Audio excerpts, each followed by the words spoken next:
Hey guys, Abby here. Okay, really quick. I know I told you that I needed to send you the video on how to take your measurements. So I want everybody to take their measurements today and then obviously take your own personal measurements in 3 weeks from now. Those of you who took measurements on your own beforehand, then this is your midpoint check-in for your measurements. But from here on out for the next 3 weeks, it's going to be possibly a little bit more challenging for those of you who have a lower body fat and you're trying to lose a little bit more body fat and you're going to see more changes in your clothing than you really are on the number on the scale. Keep in mind, healthy weight loss is not necessarily the number on the scale. When the number on the scale starts to decrease initially, even in the first 2 or 3 weeks, or if you're at that 3 or 4 week midpoint, a good percentage of that is water. So you're losing the water that is sitting underneath your skin subcutaneously and within your muscle. And then it taps into your fat burning. So, I don't want you to be discouraged if you notice that the number on the scale is not really budging. You have to really go, number one, by obviously how your clothes are fitting, how your inches are dropping. Once you do start losing body fat, keep in mind it is going to transplace in different areas. The fat cell itself, a little education, just gets smaller and smaller and smaller and smaller. It doesn't go away. It just gets smaller. And then it diffuses into different places of the body of where the fat is actually needed. So you got to keep that in mind as well. And, over the next 3 weeks, this is going to be a big challenge because we always worry about the belly fat, this big round area. This is the hardest fat to lose on the body. And it's the last place that fat wants to leave because fat is essential for protecting your organs. Yet at the same time, the reason why I incorporate those cleanse days isn't just so that you can be like, oh, Abby wants me to lose calories, or lower our calories so we can, not consume food. That's not the reason why I'm having you do your cleanse days. Cleansing is an essential part of life. And it's really to rid toxins in your body, period. We consume a lot of crap, and the only way you get rid of it is if you can lower your calorie consumption, yet ignite it through herbs and organics. Anybody will tell you that. Any homeopath will tell you that. Any true sports nutritionalist will tell you that. Even your doctors will tell you, calorie restriction, which is also known as CR, and all of the above is what's going to help you lose belly fat. Can you take it to another level by incorporating herbs? Yes, you can.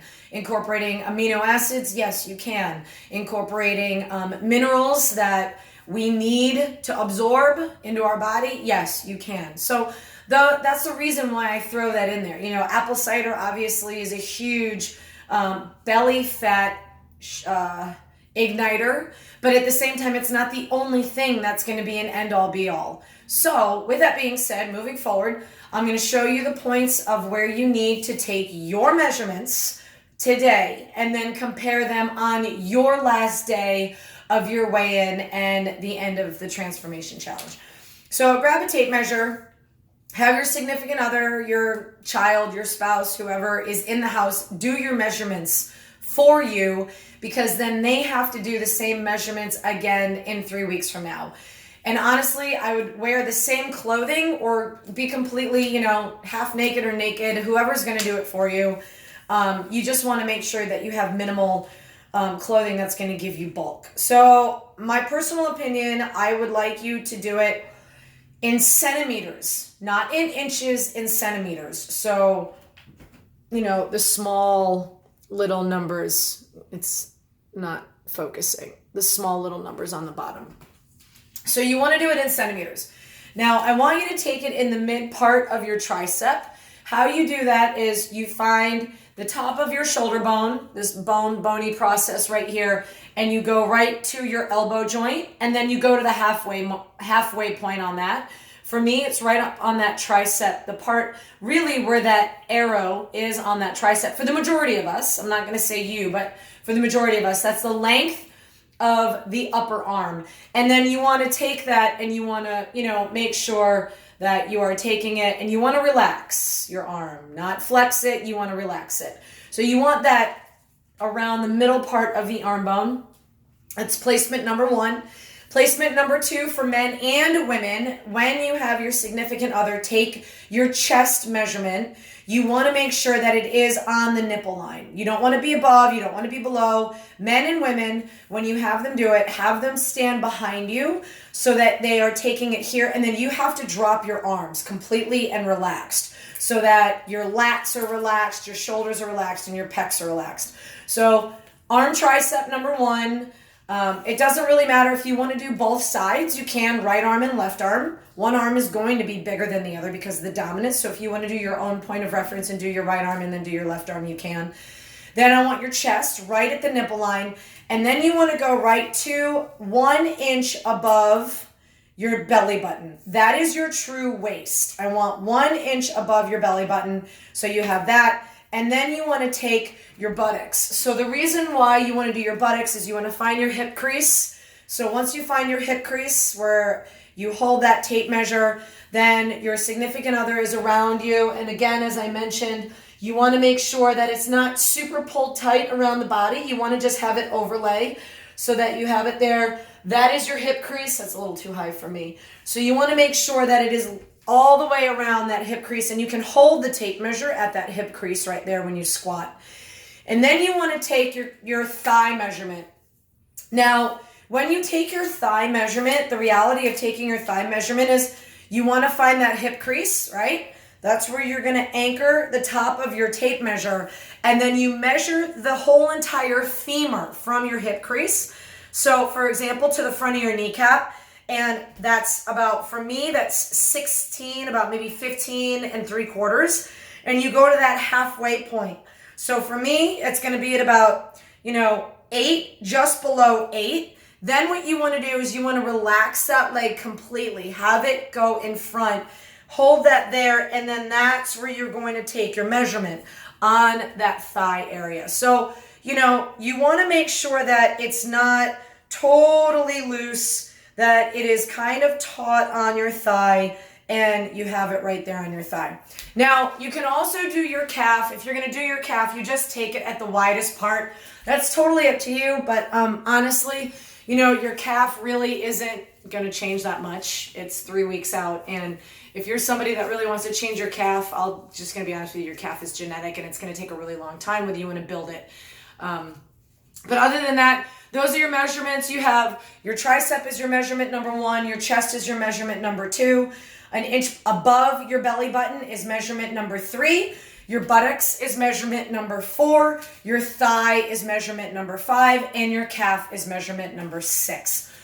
So again, as I mentioned, you got to stay the course. The next 3 weeks are going to be really hard. This is where you might feel like you're going to beat yourself up. This is where your eating really should just be more of a habit. Remember, like I had mentioned last week, make your choices become your habits.